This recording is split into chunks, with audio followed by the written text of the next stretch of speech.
Bienvenue Stop Invest, la chaîne des tops d'investissement. Ici, on parle essentiellement d'entreprises de qualité. Alors, il y a quelques temps, on a fait une analyse sur AT&T, donc en date du 19 du mois d'avril 2022. Donc, ça ne date pas d'il y a longtemps, mais il y a beaucoup de choses qui ont changé également sur AT&T ici, même si j'avais pris déjà en considération le fait qu'elle est spin-off l'entreprise Warner Media. Donc, ici, on avait pris l'analyse qu'on avait fait prenant en considération le fait que Warner Media n'appartienne plus à AT&T. D'accord? Donc, on avait pris les prévisions des analystes, etc. Donc, ici, dans nos analyses, ici, on avait utilisé le free cash flow, d'accord, de 20 milliards, une dette nette de 120 milliards et un nombre d'actions de 7 milliards 163 millions d'actions. OK? Donc, et en termes de PER, on avait utilisé 12 et 17. Dans tous ces éléments, qu'est-ce qui a changé? Premièrement, le free cash flow reste le même. Comment est-ce que je sais que le free cash flow reste le même? Parce que ça reste une prévision ici du management. Il prévoit à peu près avoir un free cash flow aux alentours de 20 milliards de dollars d'ici 2023. Donc ça, c'est un free cash flow de 2023. Première chose, ok? Donc, on va se dire qu'on est toujours correct par rapport au free cash flow. Ok?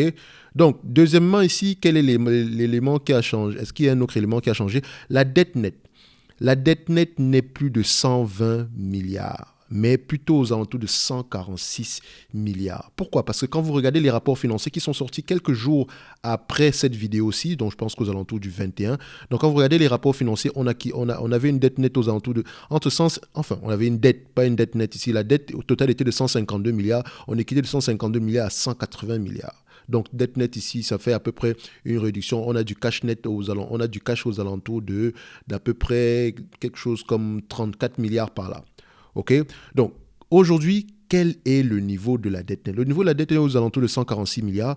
Donc, comment est-ce que je retrouve cette information-là? Donc, je vais sur FastGraph ici, je vais sur FundGraph. Je vais aller regarder ici la dette nette ici. Donc, on va le mettre en millions ici. Donc, sur le dernier trimestre ici, la dette nette est aux alentours de 146,95 milliards. OK? Ce qui donne généralement ici une dette nette par action aux alentours de combien? Donc ici, je reprends le calcul, donc aux alentours de 19,45 $. OK? Donc, ça, c'est l'élément qui a changé. Maintenant, il y a un autre élément qui a changé, c'est le nombre d'actions disponibles. Donc, quand vous allez regarder ici dans les rapports financiers, vous allez vous rendre compte que le nombre d'actions disponibles ici, on est quitté de 7 milliards 482 à 7 milliards 556, sensiblement 7 milliards 600. Et moi, dans mon analyse ici, j'avais utilisé à peu près 7 milliards 163. Donc, j'avais utilisé le nombre d'actions sans diluer le nombre d'actions, diluer les actions. D'accord? Donc, il faut toujours utiliser les actions diluées, en fait. Donc, le weighted average, en anglais, c'est weighted average number of common shares outstanding with dilution.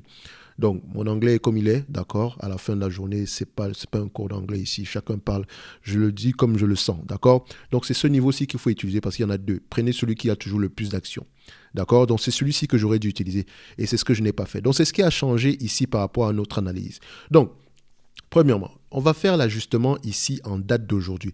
Donc, on va aller sur FastGraph. Ok, ne vous inquiétez pas, c'est pas la version payante.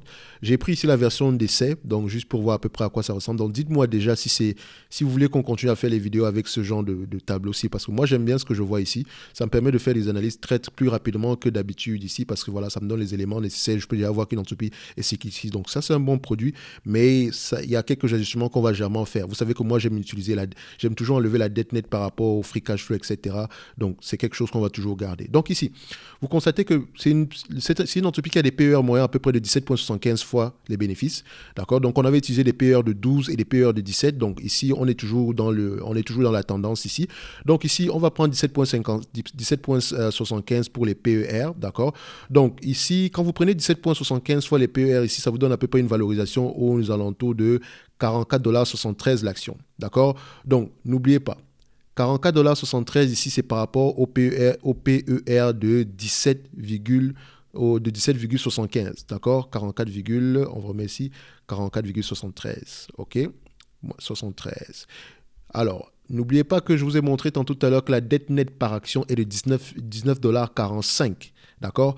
Quand je fais 44,73 moins 19,45 $, ça me donne ici à peu près 25,28 $. OK?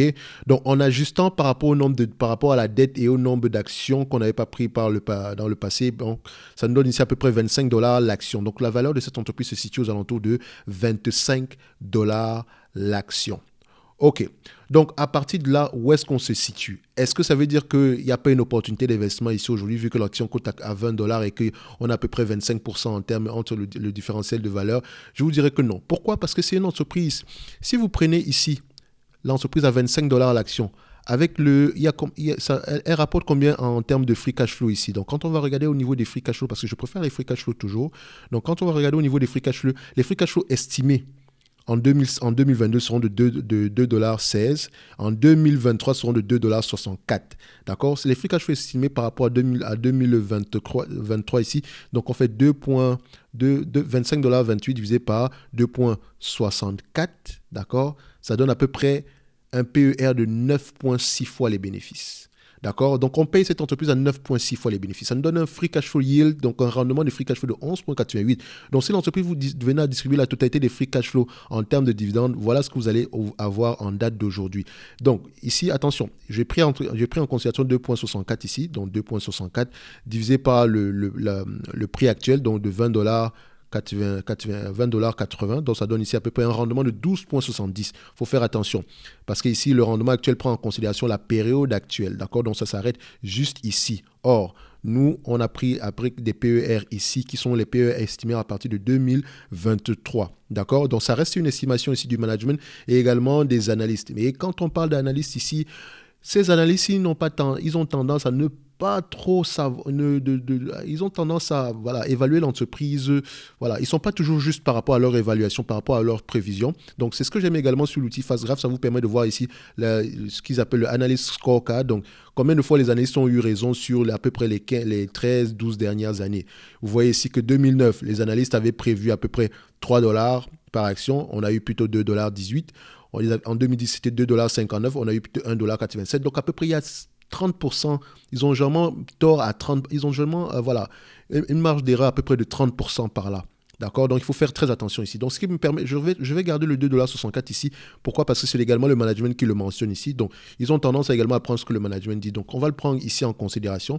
On va le garder pour le moment, mais dites-vous que de toutes les façons, on est déjà protégé.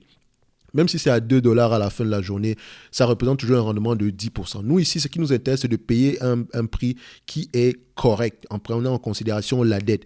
Donc, 21 dollars ici, c'est un prix qui est correct. Donc, c'est ce que je dis, c'est que nous avons toujours une opportunité d'investissement. Le dividende en lui-même, il va diminuer. N'oubliez pas ça.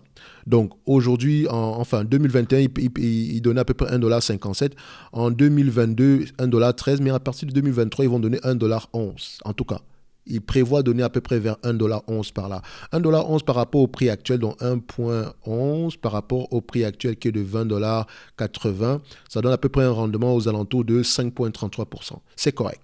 Donc, on est toujours à un bon niveau ici. Donc ici, le problème ici dans cette entreprise, c'est vraiment la dette. C'est vraiment le niveau d'endettement. Et il faut absolument que cette dette-là soit remboursée avant que le dividende ne soit augmenté à nouveau. Donc, c'est une bonne décision de couper ce dividende-là. Donc, il faut faire très attention ici par rapport au prix d'achat de cette entreprise ici. Moi, je dirais le prix d'achat actuellement ici est bon.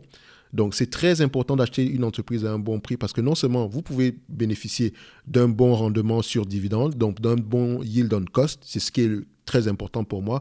Et en plus de cela, s'il y a l'appréciation du prix de l'action, c'est tout bénef. Donc, non seulement le yield on cost est bon, et également, vous gagnez également en termes d'appréciation, en termes de valeur. Donc ici, je dirais, on avait évalué l'entreprise aux alentours des 31 dollars l'action. Donc, en date d'aujourd'hui, avec quelques ajustements, on va se dire la valeur va se situer entre 25 et 31 dollars l'action. D'accord? Donc, pourquoi est-ce que je dis entre 25 et 31 dollars l'action? Je dirais même pas 25 et 31 dollars l'action.